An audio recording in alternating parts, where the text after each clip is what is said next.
তাই বলে রেখেছে আমাদেরও উচিত কীর্তনকে সম্মান করা। তাই স্ত্রীকোণ পার্ক এত সুন্দর একটি অনুষ্ঠানে তারা হরিনাম সংকীর্তন আয়োজন করেছে।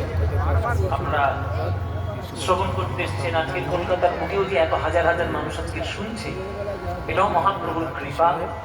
এত সুন্দর প্যান্ডেল, এত সুন্দর মণ্ডপ সজ্জা, এত সুন্দর মন্দির, রাধা গোবিন্দের বিগ্রহ, এত সুন্দর সাউন্ড দিচ্ছেন দাদা, পরিষ্কার পরিচ্ছন্ন শব্দ, সকল কিছু পরিষ্কার সুন্দরের মধ্যে আপনারা সুন্দরতম কীর্তন আস্বাদন করছেন। তাই আপনারা আমরা সবাই আমাদের দায়িত্ব বাংলার সংস্কৃতি যেন নষ্ট না হয়ে যায়, তার পিছনে একটা অর্থনৈতিক দিকও থাকে। সুতরাং আপনাদের যতটুকু সাধ্য, যতটুকু আপনাদের দেওয়ার ইচ্ছে, মনে মানসিকভাবে প্রস্তুতি আপনাদের যতটুকু, আপনারা প্রাণ করে একটু দান দেবেন, যাতে কীর্তন গান কীর্তনের আসর শহরের মধ্যে যেন একটু বৃদ্ধি হয়। আমি আজকে 28 বছর কীর্তন করছি, আমি গ্রামে যত না সংখ্যক কীর্তন করি, শহরে তার এক অংশও পাই না।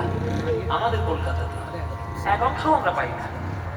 মুর্শিদাবাদ, নদিয়া, বীরভূম, বর্ধমান, মালদা, নদিয়া, এখানে এত পরিমাণ কীর্তন হয়, সারা বছর এত বেশি থাকি আমি।